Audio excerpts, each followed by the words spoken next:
Hi folks, this is my video log, a little bit more calmed down from the general election on Thursday. This is Karl-James Langford, and this is for the 7th all the way through to the 10th of May, and things are definitely developing this month. Obviously, alongside the general election, VE Day as well, which spread over the 8th, 9th, 10th, and all the way in through to Sunday as well, which, yeah, deservedly so. It's not an area that I usually talk about, VE Day, and the eventual defeat of the actual Axis powers in Europe. But obviously, all the sacrifice by everybody on all sides in an absolutely terrible war, and we shall not forget those who have obviously sacrificed their lives and all those who have suffered on all sides. So a poignant period to recollect on our sense of humanity and caring rather than death and destruction. So that said, I'd like to say that on that very moment, on Saturday, I was, after my children had left, I was doing a bit of decluttering, more of my papers, and these sheets here were sheets that I was going to throw away, and then I started reading, and it links us directly in with VE Day in a certain way, and it's a letter to me, which I can't remember when I received it, or whether I responded, but it starts, "I served in the Royal Marine Commando Unit.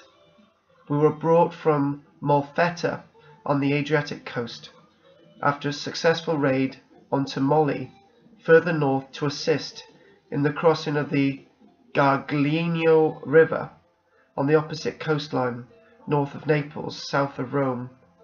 After a 4 bombardment, I think that's a 4-hour bombardment by our artillery, we crossed under cover of darkness on the 17th of June 1944.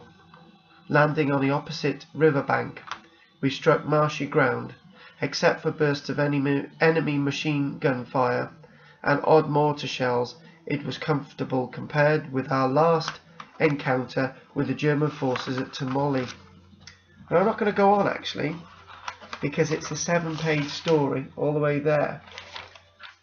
Amazing.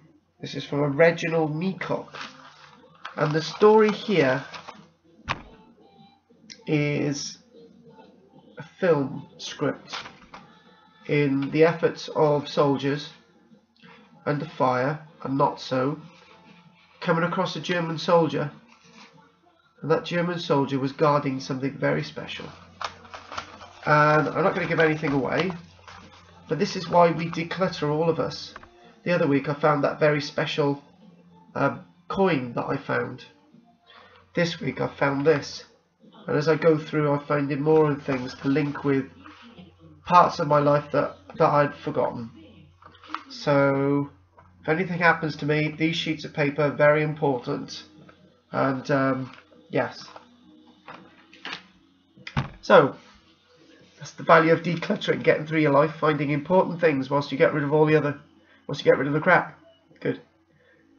On Wednesday I taught a really interesting acting class, and it was brilliant. Because the numbers were low, I actually got involved myself, and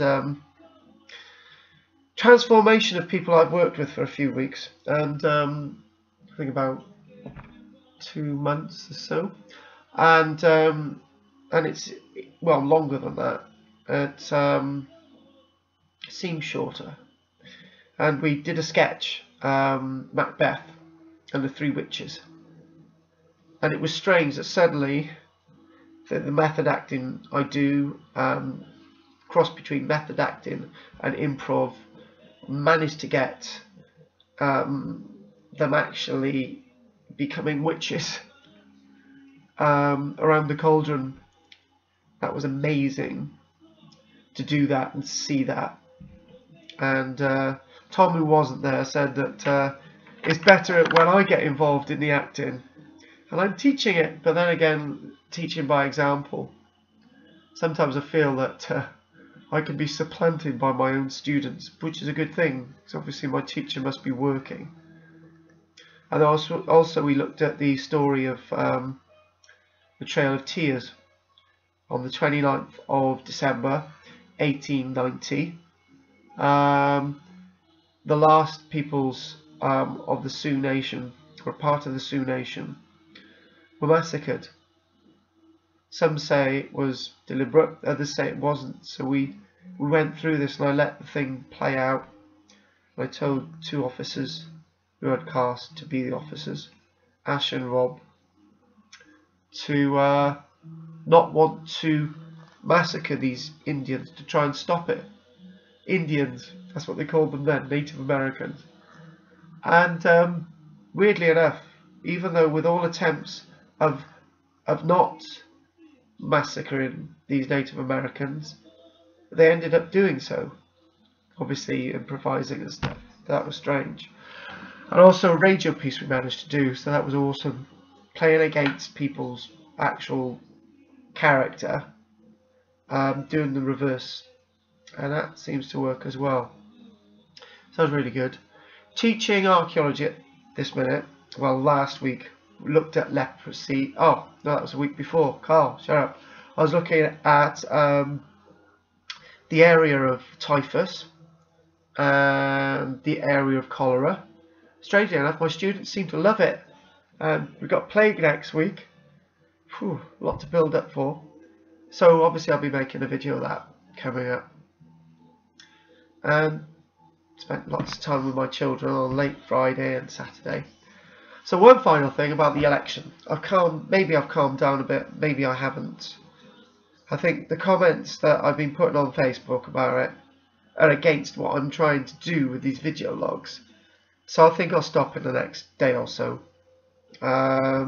Obviously keeping to what I do is to only try and look at my Facebook once a day. So it's difficult when people are communicating about my views about the election. I specifically said on Facebook that people who voted Conservative, please unfriend me. And that really got a reaction, because it's about getting reaction. And a couple of my friends, it really upset them, because I'm sure that 3 or 4 of them from the string of messages on there actually voted Conservative.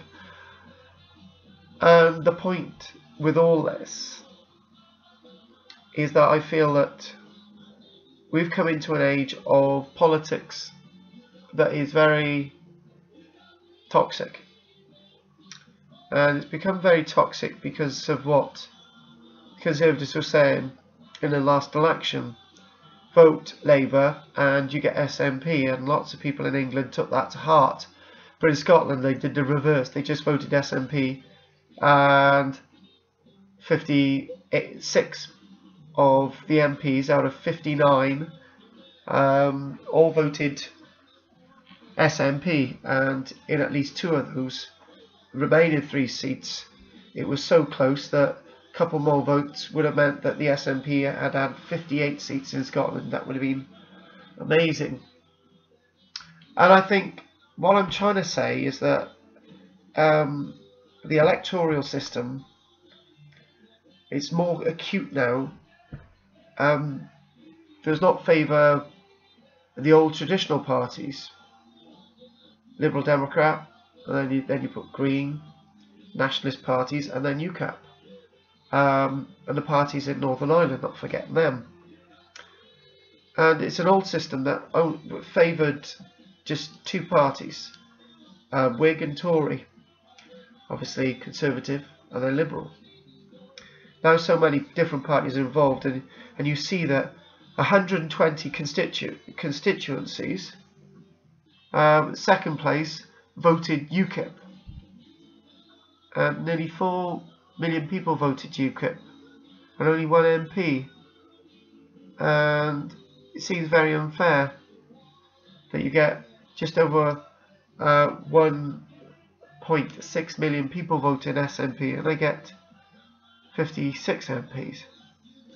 And I hope the UKIP particularly make progress in the next election, picking up by-election candidates. And I felt really affected by the loss of Nigel Farage. And I know many people would be laughing at this, but I feel that Nigel Farage was an asset to Parliament. Would have been an asset to Parliament, I should say. Many people hate him. Many people think he was a bit of a dodgy character with a past. But if he was a dodgy character with a past, nobody dug that up and used it against Nigel Farage, did they? Which I'm sure they would have. And I feel it was somebody who probably deserved, out of all the candidates, to gain a seat. But Douglas Carswell for UKIP kept hold of Clapton on C, which was brilliant. And talking about that, really see that Nicola Sturgeon's achievements in Scotland are absolutely amazing. She's going to be a great benefit to the Westminster Parliament, and I feel that people have voted for huge change in Scotland, whereas in Wales, as usual, we couldn't care. Nobody really voted nationalist in Wales. They voted the old parties, Conservative and Labour. So the usual thing will continue in Wales. But in England it was very more toxic. That just a few more votes that way, we would have seen a lot more UKIP MPs, and we would have seen at least one Green MP as well. So that's how I feel. And I probably don't want to talk any more about politics, because I decided to leave it in my past a long time ago. And I found maybe it was a wrong thing to be talking about this now and to cause upset, because it's not getting me anywhere from my aim to be an actor that actually does big films and all the rest of it. And it's not going to help me if I do politics and become a politician again, because I won't get any work anymore. And that's the way it works.